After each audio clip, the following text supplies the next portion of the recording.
اب دیکھ لیں کہ عورتیں شارٹ ڈریس پہننے لگی, آدھے جسم سے کپڑے غائب ہو گئے,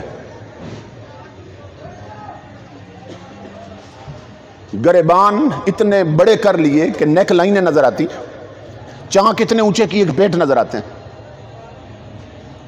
امام الانبیاء نے 15 صدیاں پہلے خبر دی تھی حضور صلی اللہ علیہ وسلم. آقا نے فرمایا تھا میری امت پہ وقت آنے والا ہے, نساء کاسیات عاریات ممیلات مائلات. فرمایا میری امت پہ وقت آنے والا ہے, ہوں گی میری امت کی عورتیں مگر کپڑے پہن کر بھی بدبخت ننگی ہو جائیں گی.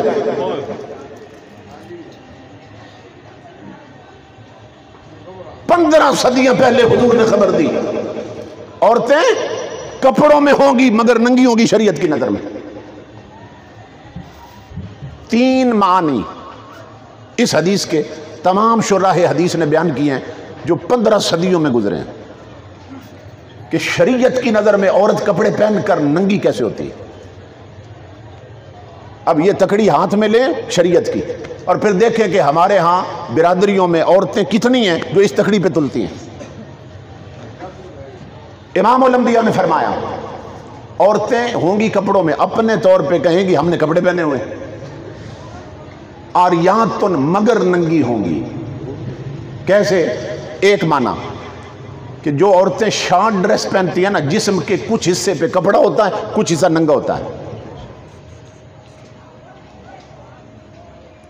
ورنہ عورتیں بین والے کرتے پہنتی تھی, بین والے, ڈھیلا ڈالا لباس ہوتا تھا, اور پھر بڑی بڑی چادریں ہوتی تھی. لیکن جب سے گھروں میں یہ ٹی وی کی ٹی وی ہو گئی نا, فلمیں دیکھے, ڈرامے دیکھے, خربوزے کو دیکھ کر خربوزے نے رنگ پکڑا, تو وہ ڈھیلا ڈالا لباس ختم ہو گیا, شارٹ ڈریس پہننے لگ گئی, بازو ختم کرتے کرتے کاندھوں تک ننگی ہو گئی. ڈھیلی ڈالی شلواروں کا رواج ختم ہوا, ٹائٹ پاجامے پہن لیے.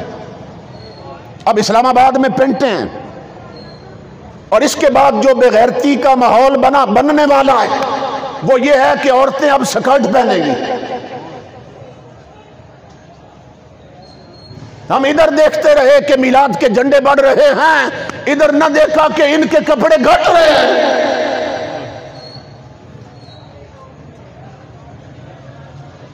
قرآن پاک میں اللہ رب العزت نے فرمایا وَلْيَضْرِبْنَ بِخُمُرِهِنَّ عَلَى جُيُوبِهِنَّ. اے نبی کی امت کی عورتوں, اپنے گھروں میں بھی رہو نا, اپنے سینوں پر اپنی چادروں کے پلو ڈال کے رکھا کرو. قرآن کہتا ہے, جس قرآن کو ہم نے الماری میں بند کر کے چھوڑ دیا. حیرت کی بات, مسلمانوں کا حال یہ ہو چکا ہے, کسی مسلمان کے گھر جاؤ تو قرآن پوچھنا پڑتا ہے قرآن پاک کہاں رکھا ہے. ٹی وی پوچھنے کی ضرورت نہیں, ایل سی ڈی پوچھنے کی ضرورت نہیں, وہ سامنے سجا رکھی ہے, رب کا قرآن کہیں چھپا رکھا ہے, اور جسے چھپانا تھا اسے سجا رکھا ہے, جسے سجانا تھا اسے چھپا رکھا ہے.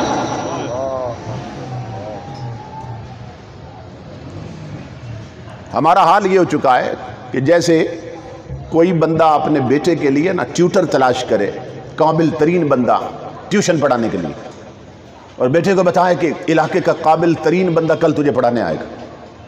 وہ اتنا خوش ہو جائے کہ اتنا قابل ٹیچر مجھے مل رہا ہے, اور اس کے آنے سے پہلے گھر میں جھنڈیاں لگا دے, راستے سجا دے, اور پھولوں کی پتیاں جھولی میں ڈال کے رکھے. جب استاد آئے نعرے بھی لگائے, استقبال بھی کرے, پتیاں بھی وارے اس پہ, اور جب استاد بیٹھ جائے کرسی پہ اور کہے کتابیں لاؤ اب پڑھتے ہیں, وہ کہے یہ تو نہیں ہوتا مجھ سے. استاد کیا کہے گا؟ بھاڑ میں جائیں تیری جھنڈیاں, آگ لگے تیری ان پھول کی پتیوں کا. وہ کتنا نادان ہے. اور جب میری ماننی نہ تھی تو میرے استقبال کیوں کیا تھا؟ اگر میری ماننی نہ تھی تو کیوں جھنڈیاں لگائی تھی میری آمد پہ؟ نہیں ماننی تھی, مجھے پھولوں کے ہار کیوں ڈالے تھے؟ اگر ایمان کے کانوں سے سنو تو مدینے سے بھی آواز آ رہی ہے, او میرے امتی, اگر تیرے گھر کے اندر انڈیا کی فلمیں چلنی تھی تو چھت پر میرے نالین کے جھنڈے کیوں لگائے تھے؟ اگر تیری بہو بیٹیوں نے پردہ کیے بغیر بازاروں میں پھرنا تھا تو پھر میرے نام کے بینر کیوں لگائے؟ کوئی ہے جواب ہمارے پاس؟ امام الانبیاء فرما رہے ہیں وقت آنے والا ہے عورتیں کپڑے پہن کر بھی برہنہ ہو جائیں گے۔ دوسرا معنی اس حدیث کا تمام شراح حدیث نے لکھا کہ جو عورتیں ٹائٹ لباس پہنتی ہیں نا، تنگ لباس پہنتی ہیں، وہ بے شک پورے جسم پہ ہو، وہ عورت بھی شریعت کی نظر میں کپڑے پہن کے ننگی ہوتی ہے۔ کیوں؟ اس لیے کہ اس کا ٹائٹ لباس اس کے جسم کے خط و خال کو ظاہر کر دیتا ہے، جسم کا سٹرکچر ظاہر کر دیتا ہے۔ جن حصوں کا چھپانا ضروری تھا وہ ٹائٹ لباس کی وجہ سے خود ابھر کے سامنے آ جاتے ہیں۔ تو تمہارے میرے نبی فرماتے ہیں کہ شریعت کی نظر میں ایسی عورت کپڑے پہن کر بھی ننگی ہے۔ اور تیسرا معنی کہ جو عورتیں باریک لباس پہنتی ہیں، گرمیوں میں پتلا لباس پہنتی ہیں کہ جس سے اندر جسم نظر آتا ہے، امام الانبیاء فرماتے ہیں وہ عورتیں بھی کپڑے پہن کر ننگی۔ آگے حضور نے فرمایا یہ شارٹ ڈریس پہننے والی ہیں میری امت میں ہوں گی، یہ ٹائٹ لباس پہننے والی ہیں میری امت میں ہوں گی، اور یہ پتلا لباس پہننے والی ہیں میری امت میں ہوں گی۔ پھر آگے علامتیں بتائیں حضور نے، ممیلات مائلات، گھروں سے بن سنور کر نکلیں گی، بازار جانا ہے میک اپ کر کے نکلیں گی۔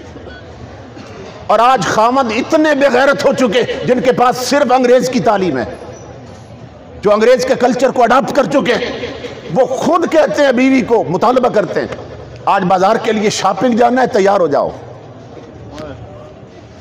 اسے معلوم ہے وہ کیسے تیار ہوتی ہے۔ اب میک اپ ہو رہا ہے، لپسٹک لگ رہی ہے، سرما ہو رہا ہے، کنگھی ہو رہی ہے، اور یہ شریعت کے خلاف لباس پہنا جا رہا ہے، اور وہ اپنی عزت کو لے کر بازار میں نکلنے والا ہے۔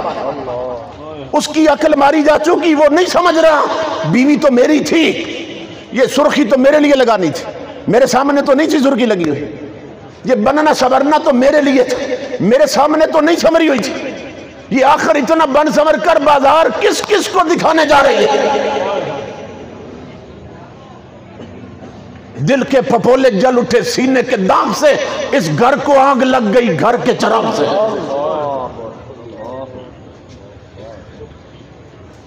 علامہ اقبال قلندر لاہوری،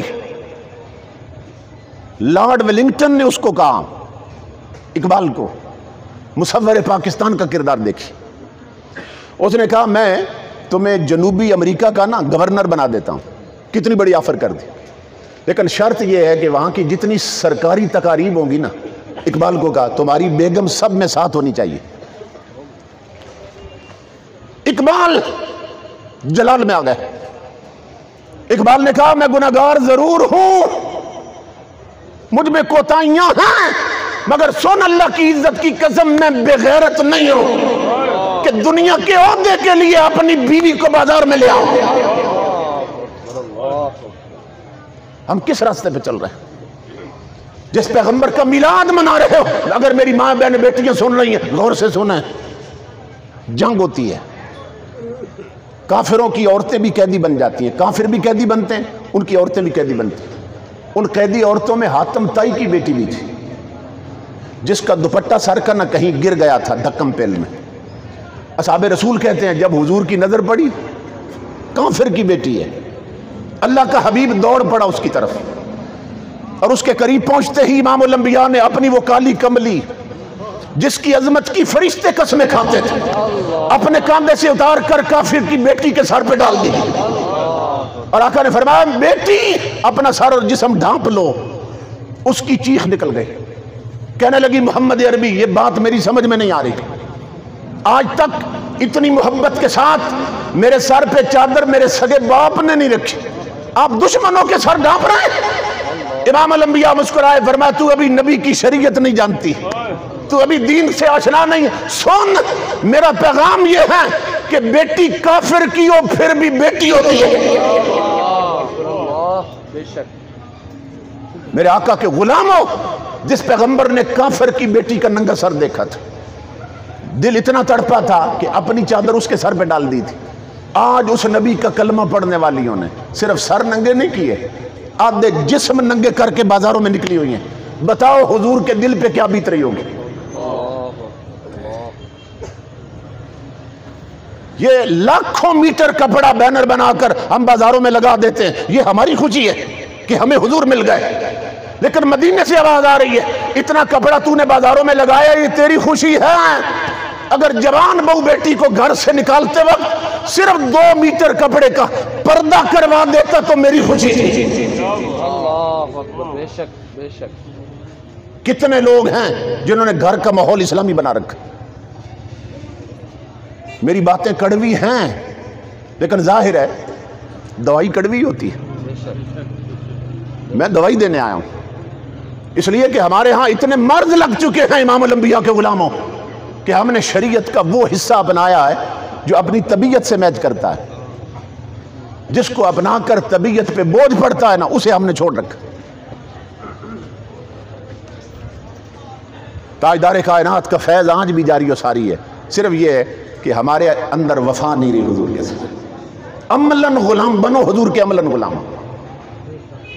ورنہ یہ سب کچھ ایک ڈرامہ ہو جائے گا کہ اتنے جھنڈے اور یہ سارا کچھ اور گھر میں شریعت نہیں ہے، بہو بیٹیوں کا لباس اسلامی نہیں، بچہ ابھی کچھ سیکھنے کے قابل ہوتا ہے ہم سوچتے ہیں پہلے انگلش میڈیم سکول میں بھیجیں۔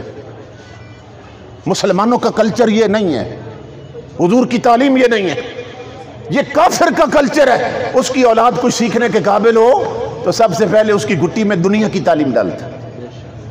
لیکن مومن کا کلچر کیا ہے، ہماری تہذیب اور تمدن کیا ہے کہ مسلمان کا بیٹا جب کچھ سیکھنے کے قابل ہونا تو اس کی گھٹی میں سب سے پہلے نبی کا قرآن رکھتا ہے۔ تو کتنے ہیں جو اپنے بچوں کو قرآن پڑھاتے ہیں؟ بعض بدبخت تو یہ بھی سننے میں آئے کہتے ہوئے کہتے ہیں جی اگر ادھر قرآن پاک کی طرف لگا لیا تو اس کے 2 سال ضائع ہو جائیں گے، اس کے 2 سال ضائع ہو جائیں گے۔ آج ہم اسی لیے ذلت کا شکار ہیں اور پریشانیاں بڑھتی جا رہی ہیں۔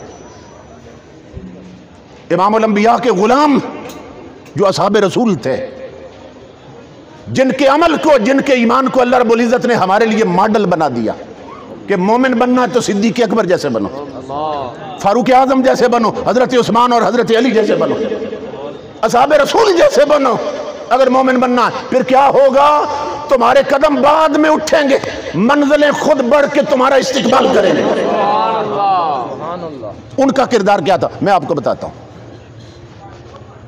امام الانبیاء کے غلاموں، آج ہمارے ہاں کنسیپٹ یہ ہے اور تصور یہ ہے، کسی کی شادی ہوتی ہے نا تو پہلے اگر نماز پڑھتا بھی تھا شادی والے دن وہ بھی نماز چھوڑ دیتے، نہ دلہن نماز پڑھتی ہے نہ دلہن نماز پڑھتی۔ کیوں؟ اس لیے کہ نماز وضو کے بغیر نہیں ہوتی، اور جس نے 50,000 دیا ہے بیوٹی پارلر پہ میک اپ کا وہ پاگل ہے کہ وضو کر کے ہر شے اتار دے۔ اس کا میک اپ خراب نہیں ہونا چاہیے، اس کی قبر گندی ہوتی ہے ہو جائے، اس کی آخرت خراب ہوتی ہے ہو جائے، میک اپ خراب نہ ہو۔ اس لیے بہت سے دولہے، بہت سی دلہنیں نماز نہیں پڑھتے، وضو نہیں کرتے کہ میک اپ خراب ہو جائے گا۔ امام الانبیاء کے غلاموں، ایک ہمارے ایمان کا یہ درجہ ہے کہ میک اپ خراب نہ ہو اس لیے وضو نہیں کیا اور نماز چھوڑ دی۔ صحابہ کرام کا حال کیا تھا؟ حضور کے ایک جوان صحابی تھے، شادی کی پہلی رات آتی ہے، مدینہ پاک کا شہر ہے، آج اس کی سہاگ رات ہے، اس کی شادی کی پہلی رات۔ قربان جائیں حضور کی تربیت پر، اس جوان نے اپنی شادی کے معاملات جو تھے نا ٹائم ٹیبل ایسا بنایا کہ ہر نماز اس نے حضور کے پیچھے پڑھی، اور جن 2 نمازوں میں زیادہ وقفہ تھا نا اس میں اس نے گیا لے کر بارات، 2-4 بندے لیے، دلہن کو لے کر گھر چھوڑا، عشاء بھی حضور کے پیچھے۔ ایمان سے بتائیں شادیوں کے جب ہم معاملات بناتے ہیں تو کیا نمازیں ہمارے ٹائم ٹیبل میں رکھی جاتی ہیں؟ ہمارے شیڈول میں نہیں ہوتی، جو سب سے عام کام ہے۔ قربان جائیں اس دولہے پر، ہے جوان، سہاگ رات، دلہن کو گھر چھوڑا، وہ بنی سمری انتظار کر رہی ہے، یہ عشاء بھی اپنے نبی کے پیچھے پڑھ رہا ہے۔ اور امام الانبیاء کا طریقہ یہ تھا کہ حضور صلی اللہ علیہ وسلم عشاء کے بعد نا جب نماز پڑھا چکتے تو رخ انور کر لیتے تھے صحابہ کی طرف تاکہ سب کو دیدار ہو جائے۔ انہیں معلوم تھا کہ اگر دیکھے بغیر گھر چلے گئے نا تو رات کاٹنا مشکل ہو جائے گی، اس لیے رخ انور کر لیتے صحابیوں کی طرف۔ امام الانبیاء نے گفتگو شروع کر دی. وہ جس کی سہاگ رات تھی نا دولہا، وہ پہلی صف میں بیٹھا. کیا بات. امام الانبیاء کے غلاموں صحابہ کہتے ہیں آج حضور کا انداز بدلا ہوا تھا. پہلے جب رخ کرتے تھے نا سب پہ نظر ڈالتے تھے، آج اس جوان سے نظر ہٹ نہیں رہی تھی. جوانوں، اللہ کی عزت کی قسم، تم رسول کے لیے لٹنا سیکھو، مدینے والے کی نظر کبھی ہٹے گی نہیں.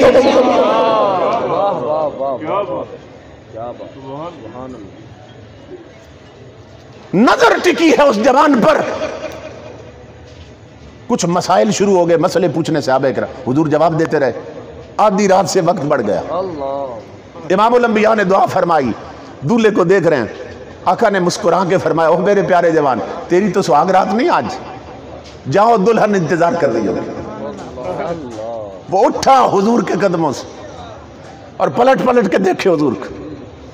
گھر تھوڑا دور تھا مدینہ پاک سے باہر، وہاں پہنچتے نا اور دیر ہو گئی. اس نے دروازے پہ دستک دی، کنڈی کھلی، وہ اندر گیا. اب سوچنا سہاگ رات، دونوں جوان ہیں. اس نے جوتے اتارے، اس کی چارپائی پہ بیٹھے. جوان کا ہاتھ بڑا دلہن کے گھونگٹ کی طرف، اس کے چہرے سے گھونگٹ کپڑا ہٹائے اور اپنی شریک زندگی سے کوئی بات کرے. قریب تھا کہ دونوں جوان جذبے ہم کلام ہوتے، کوئی محبت بری بات کرتے. ادھر جوان کا ہاتھ گیا نا گھونگٹ کی طرف، ادھر مدینہ کی بستی سے حضرت بلال حبشی کی آواز آ گئی. وہ اعلان کرتے پھر رہتے مدینے والو تمہیں حضور بلا رہے ہیں. کیوں؟ جہاد کا حکم آ گیا. تم نے میدان جنگ میں جانا ہے اپنے نبی کے ساتھ اور گردنیں کٹوانی ہے. او مدینے والو تمہیں حضور بلا رہے ہیں. اور جوان میں تیرے عشق محمدی کے قربان جاؤں. جب بلال کی آواز آئی اور رسول کا بلاوا آیا، جو ہاتھ گیا تھا نا گھونگٹ کی طرف، وہ ہاتھ پیچھے ہٹایا. جوتے پہنے جوان نے چارپائی سے اتر گیا. دیوار کے ساتھ تلوار لٹک رہی تھی، تلوار اتاری، دروازہ کھول کے نکلنے لگا. دلہن دوڑ کر قدموں سے لپٹ گئی، کہنے لگی جوان وہ شادی کی پہلی رات ہے، تو نے ابھی مجھ سے کوئی بات بھی نہیں کی، ابھی میرے چہرے سے نقاب بھی نہیں الٹا، اور میرے سرتاج مجھے چھوڑ کے کہاں جا رہا ہے. جوان نے جھٹکا دیا اور دامن چھڑا کے کہا نادان لڑکی مجھے مت روک، مجھے میرے سرتاج نے بلایا.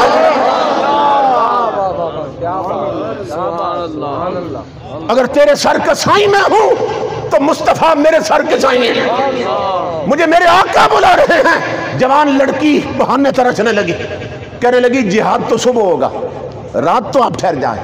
اس نے کہا نادان تو سہاگ رات دیکھتی ہے، میں اپنے آقا کی ذات دیکھ رہا ہوں. یہ تو ایک رات ہے، ہزاروں سہاگ راتیں بھی کملی والے کے بلاوے پہ قربان ہو جائیں. یہ کہہ کر نا جوان حضور کی بارگاہ میں پہنچے. درود شریف پڑھیں. تھوڑا سا پانی دے دو. نعرہ تکبیر، نعرہ رسالت، نعرہ تحقیق، نعرہ حیدری، نعرہ حیدری، نعرہ حیدری، نعرہ تکبیر، نعرہ رسالت، نعرہ تحقیق، نعرہ حیدری، نعرہ غوثیہ، تاج دار ختم نبوت، ملک سارے تاج دار ختم نبوت. لبیک لبیک لبیک یا رسول اللہ. اس نے کہا تو شادی کی رات دیکھ رہی ہے، مجھے میرے آقا کا بلاوا آ گیا، ہزاروں راتیں بھی ہوں تو حضور کی آواز پہ قربان ہوں. دولہا سر سیدھا حضور کے قدموں میں، گھر پلٹ کے نہیں آیا، سیدھا حضور کے ساتھ میدان جنگ میں جا پہنچا. جب جنگ کا تنور گرم ہو گیا نا، وہ گھس گیا جنگ کرنے کے لیے. آقا کی نظر اس سے ہٹ نہیں رہی تھی. حضور خیمہ کے باہر دیکھ رہے تھے، سر سے پاؤں تک وہ زخمی ہو گیا. کئی کافر اس نے فنار کر دیے. ایک نیزہ سینے سے پار ہوا تو جوان زمین پہ گر گیا. صحابہ دوڑے، کہا جوان اگر پیاس ہے تو منہ میں پانی رکھ دیں، بھوک ہے تو کھجور ڈال دیں منہ میں. جوان کہنے لگا حضور کے غلاموں میرا آخری وقت آ گیا. مجھے نہ کھجوروں کی طلب ہے نہ پانی کی طلب، اگر ہو سکے تو اس یار تک لے جاؤ جس کے لیے سہاگ رات لٹائی ہے۔ واہ واہ واہ، کیا بات، سبحان اللہ۔ میں امام الانبیاء کے قدموں میں جان دینا چاہتا ہوں، مجھے لے چلو حضور کے قدموں تک۔ صحابہ نے سہارا دیا کہ حضور تک لے جاتے۔ اب سننا جوانو، مدینے والے کی لجپالی دیکھنا۔ امام الانبیاء نے آواز دی، صحابیوں اسے وہیں چھوڑ دو، ادھر نہیں لانا ہے۔ اللہ اکبر۔ صحابہ نے عرض کی آقا اس کا آخری وقت آپ کے قدموں میں جان دینا چاہتا ہے۔ امام الانبیاء نے فرمایا میں جو کہتا ہوں وہیں چھوڑ دو۔ کیوں؟ میں اپنی امت کے جوانوں کو بتانا چاہتا ہوں جو میرے مشن کے لیے سہاگ راتیں لٹا دے، پھر مجھے ملنے وہ نہیں آتے، انہیں ملنے میں آتا ہوں۔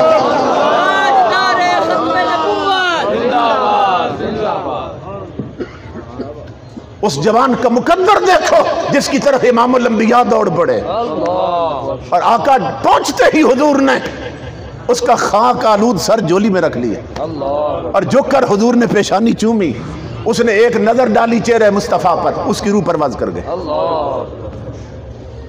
اصحاب رسول کہتے ہیں کہ ہم نے حضور کے چہرے پہ نا یہ دو منظر پہلی دفعہ دیکھے تھے۔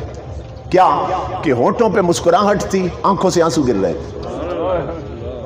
ہم نے ہاتھ جوڑے اللہ کے حبیب، یہ دو منظر چہرے اقدس پہ نظر آ رہے ہیں، آنکھوں سے آنسو گر رہے ہیں اور ہونٹوں پہ مسکراہٹ کھیل رہی ہے۔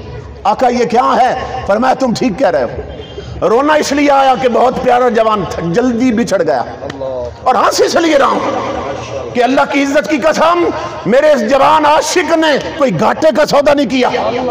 ہنسی اس لیے رہا ہوں کہ اس نے دنیا کی ایک عورت قربان کی ہے، میری آنکھیں دیکھ رہی ہیں، جنت کی 70 حوریں اس کی بیوی بن کے میدان میں اتر آئی ہیں جو اس کی روح کا استقبال کرنے آئے۔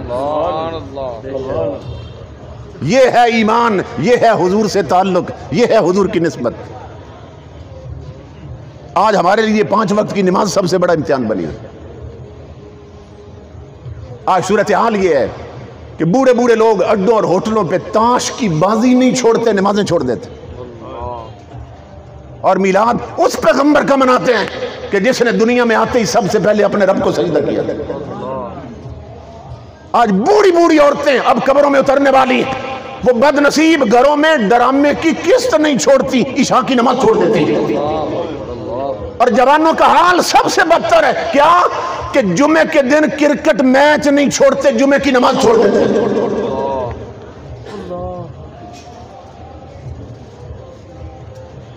یہ کیسا تعلق ہے حضور کے ساتھ؟ اس لیے میرے آقا کے غلاموں، جو فیکٹس ہیں، جو ریالٹیز ہیں، جو حقیقتیں، ان کی طرف آؤ۔ میرے بھائیوں نے، کھوکھر برادری نے، دیگر دوستوں نے اتنی محنت کی، اتنا پیسہ خرچ کیا، مہنگائی کے اس دور میں اتنا پیسہ خرچ کیا، اور مجھے پنڈی سے بلایا صرف اس لیے نہیں کہ میں یہاں کے آپ کی طبیعت کی بات کروں، میں اس لیے آیا ہوں کہ اپنے نبی کی شریعت کی بات کروں۔ قوم کانوں کی عیاش بن چکی ہے، ذہنی تعیش کا شکار ہے۔ قرآن پڑھو، حدیث پڑھو، یہ بور ہو جاتے ہیں۔ فلمی گانوں کی طرز پہ ساری رات نعت خوانی ہوتی رہے، یہ تازہ دم رہتے ہیں۔ اس لیے میرے آقا کے غلاموں، میرا پیغام ہے تجھ کو سنبھلنا تو ہے اب وقت، سنبھل جا۔ ورنہ طاغوتی طاقتیں ایسا ماحول بنا رہی ہیں پھر کبھی نہیں سنبھل سکو گے۔ ہے تجھ کو سنبھلنا تو ہے اب وقت، سنبھل جا، اے بحر عمیق اپنے کناروں سے اچھل جا۔ ہمیں دور جانے کی ضرورت نہیں مثال ڈھونڈنے کے لیے، وہ ویل چیئر پہ بیٹھنے والا عاشق رسول دیکھ جس نے کملی والے سے وفا کی تھی، جس نے اپنی معذوری کو مجبوری نہیں بننے دی، جو جیا تو محمد عربی کے لیے، مرا تو حضور کی محبت میں۔ اجر کیا ملا امام الانبیاء کے غلاموں؟ میں چیلنج کر رہا ہوں، وہ گنڈے جو ان سے ٹکراتے رہے، تم تخت و تاج والے ہو، اپنے سیکورٹی گارڈ ہٹاؤ، تم بھی کسی میدان میں آ جاؤ، تم سارے آ جاؤ، میں امیر المجاہدین کا صرف جوتا لاتا ہوں، تمہیں تمہاری اوقات سمجھ آ جائے گی، تم جوتوں میں ڈوب جاؤ گے، اس کا جوتا بھی پھولوں میں ڈوب جائے گا۔ کیا بات، کیا بات۔ جو حضور سے وفا کرتے ہیں، اللہ کی عزت کی قسم، عزت بھی ان کا مقدر ہے، عظمت بھی ان کا مقدر ہے۔ اس لیے اس کانفرنس میں آنے والوں اپنے نبی سے ایسے جڑ جاؤ کہ دنیا کی کوئی طاقت تمہیں حضور سے جدا نہ کر سکے۔ ان جلسوں کا یہ مقصد ہے۔ میں اللہ کے فضل سے جہاں جاتا ہوں اپنا فریضہ ادا کر رہا ہوں۔ میں نے یہ نہیں دیکھا آپ کا ذوق کس بات میں ہے، میں نے دیکھا آپ کی ضرورت کیا ہے۔ اگر ضرورت سے صرف نظر کر لیں اور صرف وقت چند قصے کہانیوں میں ٹال دیں اور گزار دیں تو قیامت کو فرشتے آپ کو بعد میں پکڑیں گے، مجھے پہلے پکڑیں گے اور پوچھیں گے نہ ادھر ادھر کی تو بات کر، بتا یہ قافلہ کیوں لوٹا، نہ ادھر ادھر کی تو بات کر، یہ بتا کہ قافلہ کیوں لوٹا، ہمیں راہ زنوں سے غرض نہیں، تیری راہبری کا سوال ہے۔ اس لیے خدا کے لیے محمد عربی کے غلاموں، اب اگر مجلس میں آئے ہو نا تو جا کے فجر چھوڑ نہ دینا۔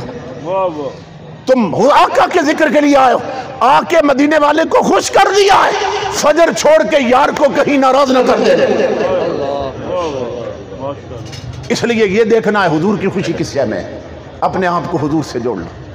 اور یہ آخری پیغام ہے میرا کہ لذت عشق نبی دل میں بسائے رکھنا، یہ خزانہ ہے لٹیروں سے بچائے رکھنا۔